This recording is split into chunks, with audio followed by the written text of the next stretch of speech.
Bonjour à tous, j'aimerais commencer par une question. J'aime bien toujours commencer mes messages par une question, comme ça les gens peuvent réfléchir. Et ma question c'est, est-ce que vous connaissez Napoléon? Alors certains vont répondre lequel? Effectivement, des Napoléons, il y en a eu trois. Euh, Moi je vous parle du premier, Napoléon Bonaparte. Est-ce que vous connaissez Napoléon Bonaparte? Alors peut-être vous auriez des réponses à donner du genre il est né à Ajaccio le 15 août 1769 ou il est mort le 5 mai 1821 à Sainte-Hélène. Il a fait l'école militaire, il est sorti lieutenant d'artillerie, puis il est devenu commandant de garnison, puis général de brigade. Il a épousé la fille du général de Beauharnais, que vous avez entendu parler, puisque sa fille s'appelle Joséphine de Beauharnais. Il l'a épousée en 1796. Vous pourriez peut-être me dire qu'il a été empereur des Français, de 1804 à 1815. Qu'il a signé avec le pape Pie VII le Concordat qui ramena la paix religieuse à l'époque. Il a doté aussi la France d'institutions administratives, judiciaires et même financières. Il a participé personnellement à la rédaction du Code civil, qui est toujours d'actualité aujourd'hui, etc., etc., etc. Alors, si vous n'aviez pas ces informations, est-ce que maintenant que vous les avez, est-ce que vous connaissez Napoléon? Ben non. En fait, nous avons appris seulement des choses sur Napoléon, mais nous ne connaissons pas Napoléon. Deuxième question, est-ce que vous connaissez Dieu? Ah, là peut-être vous êtes plus prudent et vous allez répondre, ou pas répondre peut-être. Certains peuvent répondre, pourquoi devrais-je le connaître?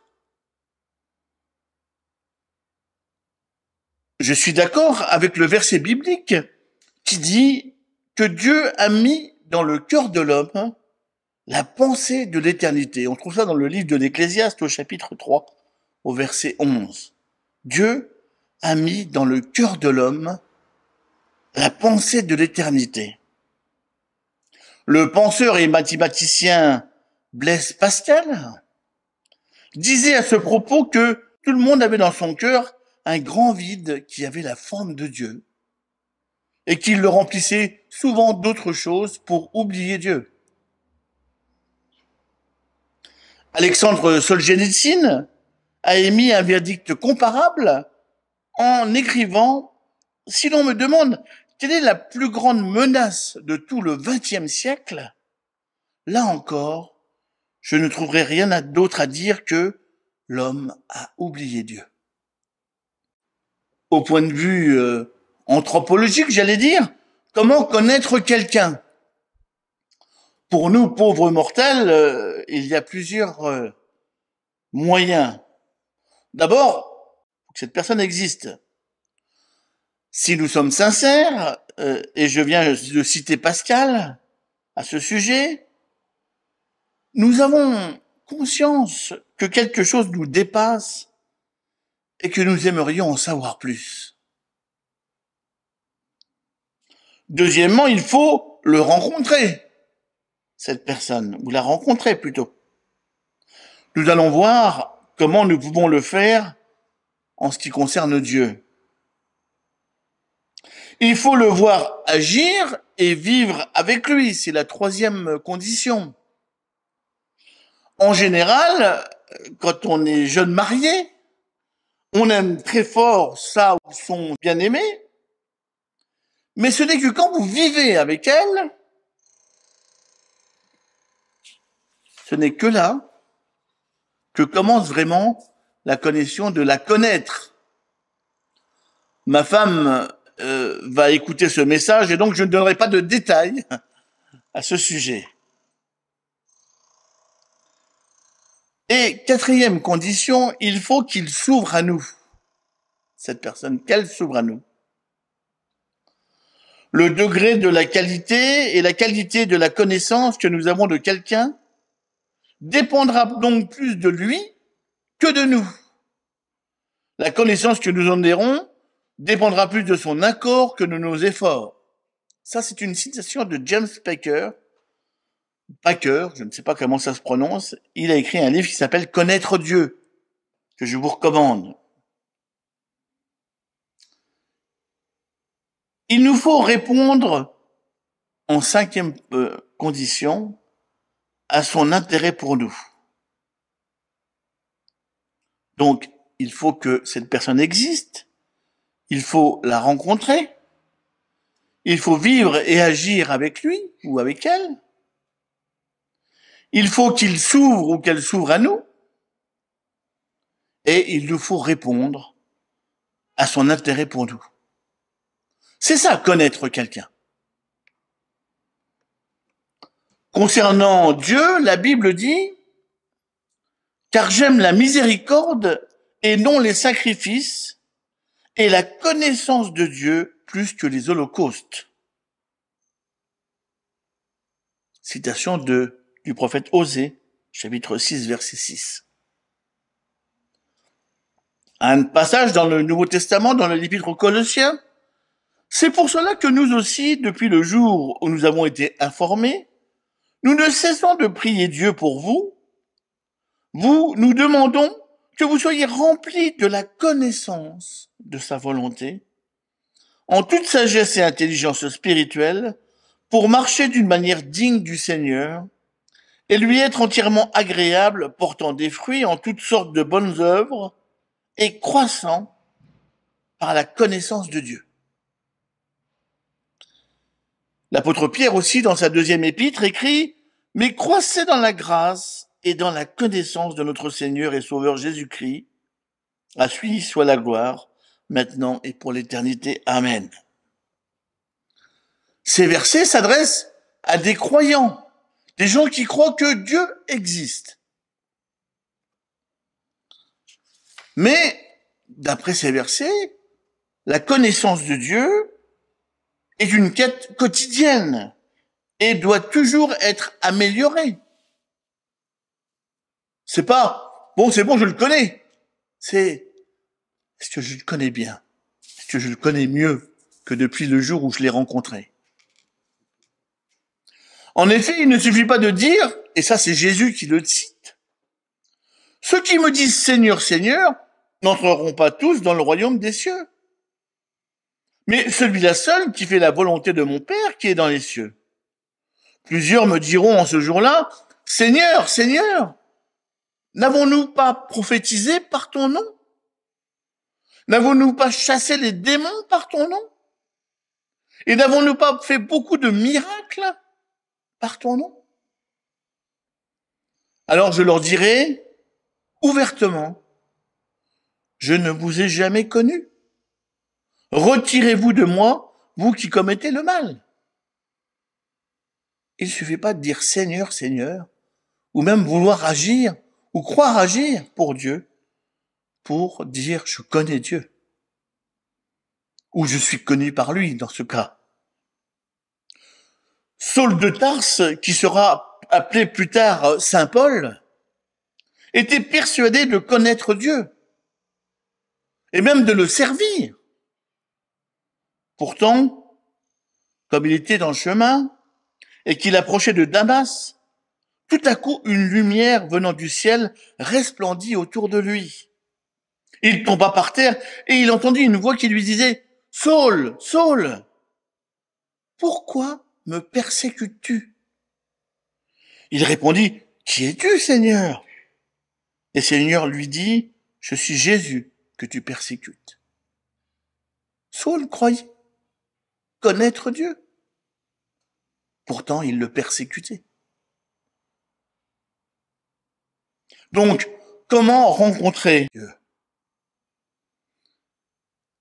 Avec un petit jeu de mots et un sourire, je dis « Bonne nouvelle !» Dieu a fait le premier pas. C'est la bonne nouvelle. Comment Dieu s'y est pris? D'abord, il s'est révélé. Premièrement, par la création. Un exemple intéressant dans l'Ancien Testament est l'histoire de Job, qui avait une certaine connaissance de Dieu, qui servait, semble-t-il, Dieu, qui avait cette vie de montrer qu'il était fidèle, avec courage, il résista à des immenses épreuves qu'il a rencontrées. Dieu même louait sa fidélité. Pourtant, à la fin du livre, on s'aperçoit qu'il ne connaissait pas Dieu. Vraiment. Et c'est qu'à la fin du livre que Dieu lui explique, par sa puissance, par sa sagesse dans la création, qu'il avoue, mon oreille avait entendu parler de toi, mais maintenant, mon œil t'a vu. Il a vu la création, il a vu la puissance de Dieu. Et là, il a pris conscience de qui était Dieu. Est-ce que nous passons du temps à connaître Dieu par sa création? Nous aurions tout intérêt à le faire. Dieu s'est révélé aussi par une parole audible, directement, à Adam et Ève. Il s'est adressé à Caïn et à Abel. Il s'est adressé à Noé, il s'est adressé à Abraham. Et même un verset de Exode 33, verset 11, dit « L'Éternel parlait avec Moïse face à face, comme un homme parle à son ami. » Waouh! Souvent, on aimerait bien que Dieu nous parle de cette manière, qu'on l'entende. Pour ces femmes et ces hommes que je viens de citer, c'était le cas. Mais quelle connaissance de Dieu avaient-ils? Que partielle. Est-ce que leur relation avec Dieu était-elle meilleure que la nôtre?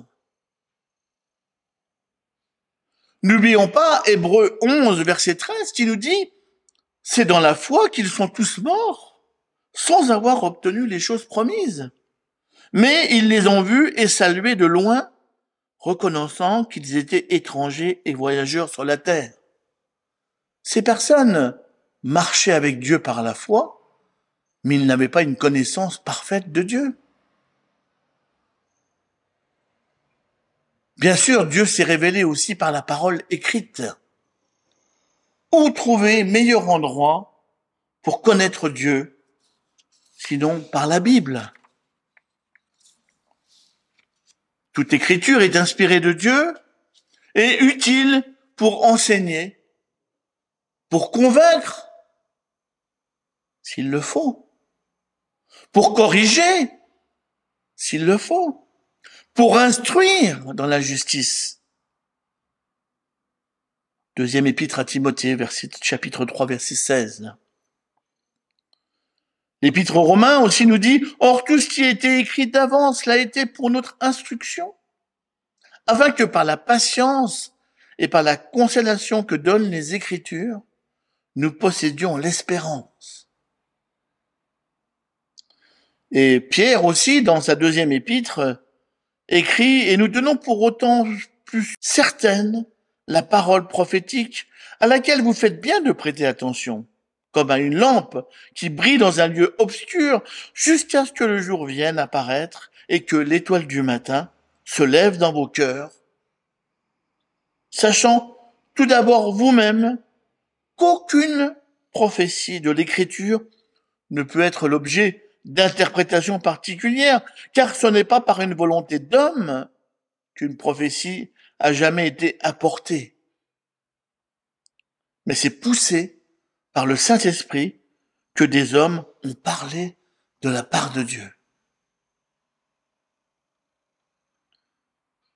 Et dernière manière de se révéler, Dieu se révèle directement dans le cœur du croyant.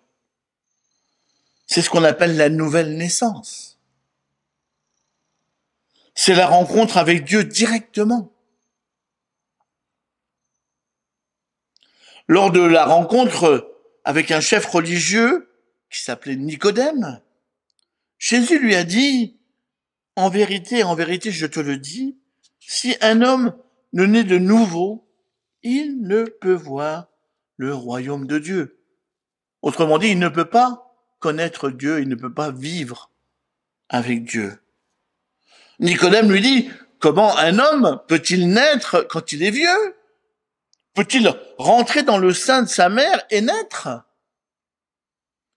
Jésus répondit, en vérité, je te le dis, si un homme ne naît d'eau et d'esprit, il ne peut entrer dans le royaume de Dieu.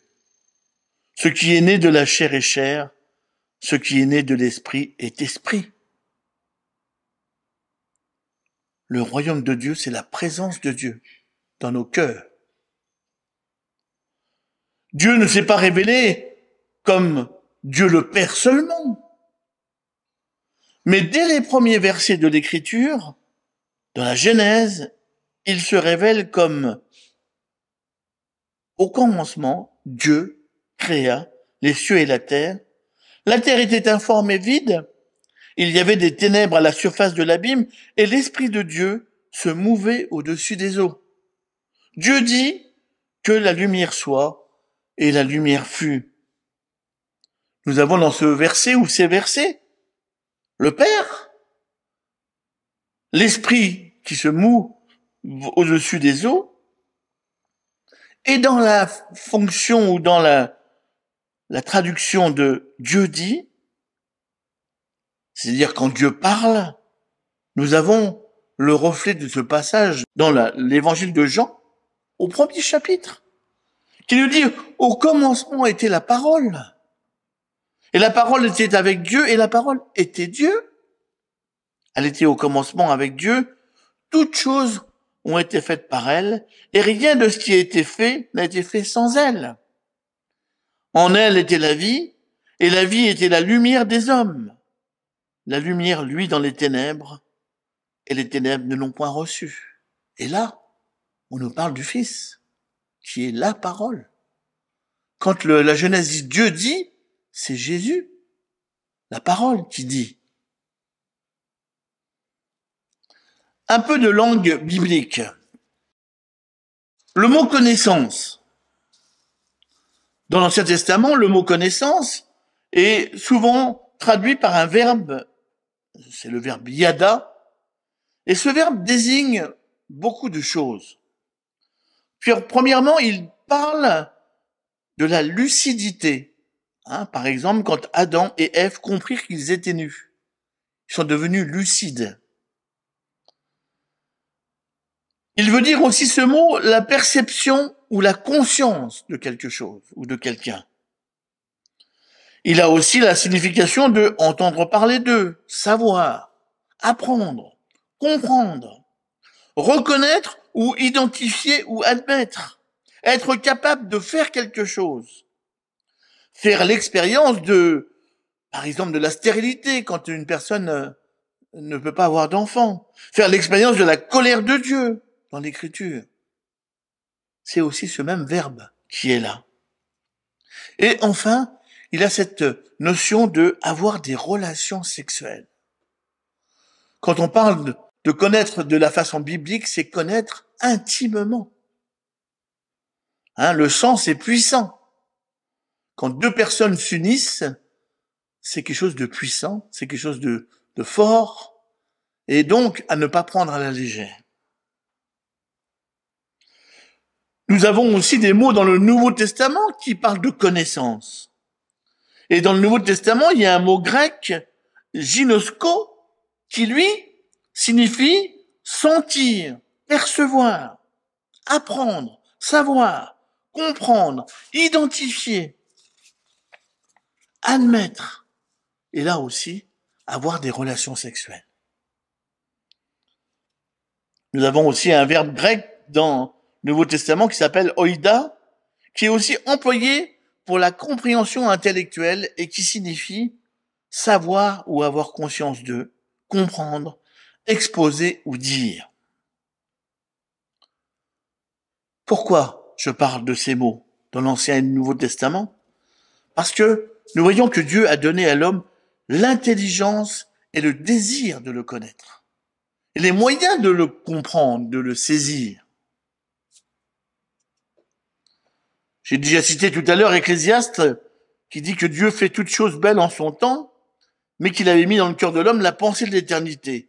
La suite du verset dit, bien que l'homme ne puisse pas saisir l'œuvre que Dieu fait, du commencement jusqu'à la fin. Dieu ne peut pas être connu totalement. Et là, je redis ce que je disais tout à l'heure, qu'il faut se méfier de vouloir apprendre des choses sur Dieu plutôt que de connaître Dieu.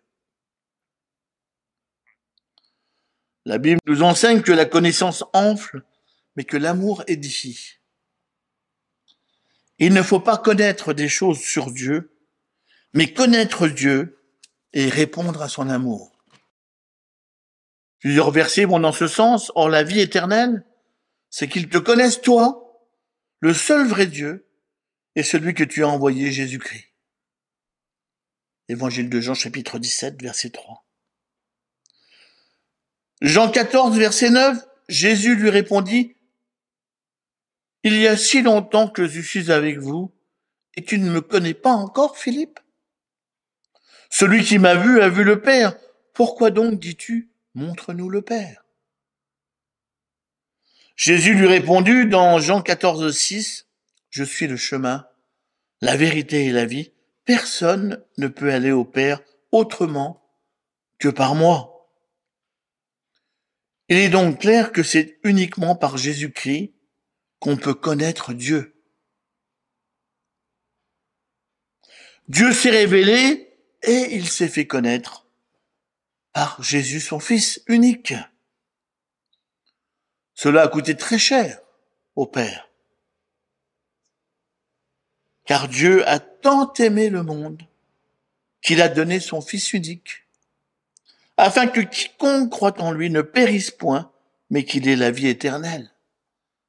La vie éternelle, c'est la présence de Dieu, c'est vivre avec Dieu pour toujours. Une connaissance parfaite de Dieu, cette fois-ci.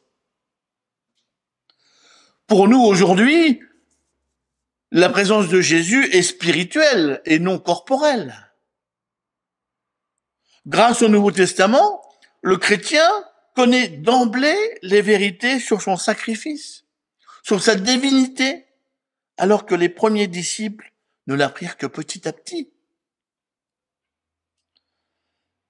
Mais ce n'est pas connaître Jésus, mais avoir des éléments sur lui qu'ils avaient et que nous pourrions avoir si nous n'avons pas une vraie relation intime avec Jésus.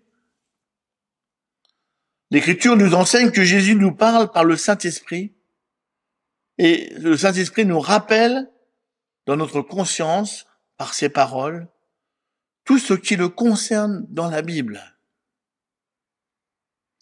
La connaissance de Jésus reste encore aujourd'hui une relation personnelle avec lui. Avons-nous cette relation personnelle avec lui?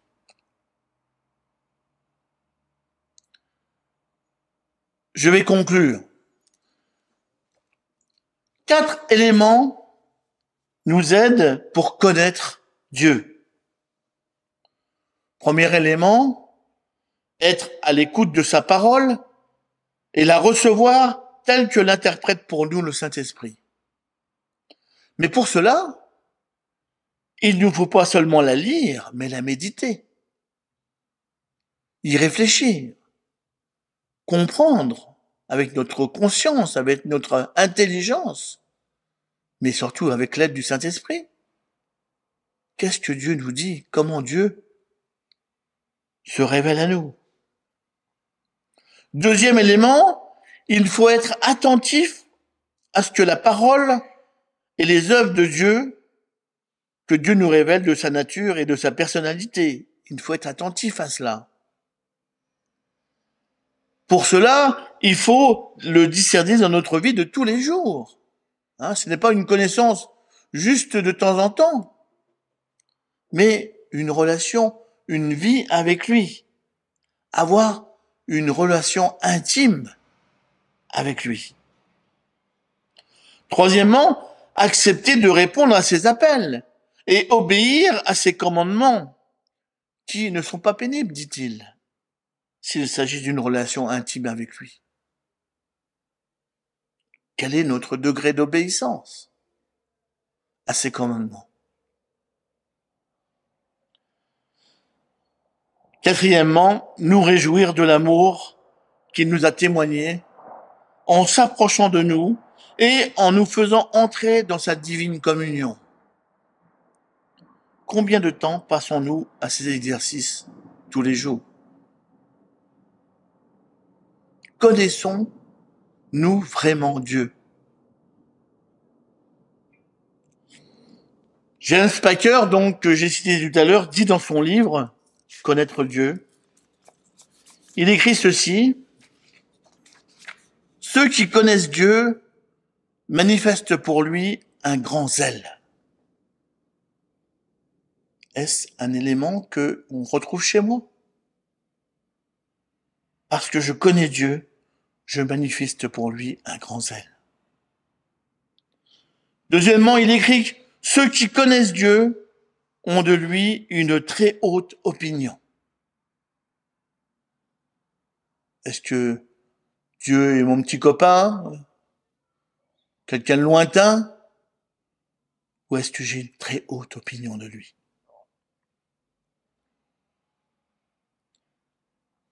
Troisièmement, ceux qui connaissent Dieu témoignent pour sa cause d'une grande hardiesse. Est-ce que je témoigne avec une grande hardiesse? Et enfin, ceux qui connaissent Dieu trouvent en lui une pleine satisfaction. Est-ce que je suis épanoui dans ma relation avec Dieu sans que j'ai besoin d'autre chose, ou je suis toujours à demander autre chose? Un grand zèle, une très haute opinion, témoigner pour la cause et une pleine satisfaction. Voilà un programme intéressant pour cette semaine, n'est-ce pas? Avec la grâce de Dieu, bien sûr. À bientôt.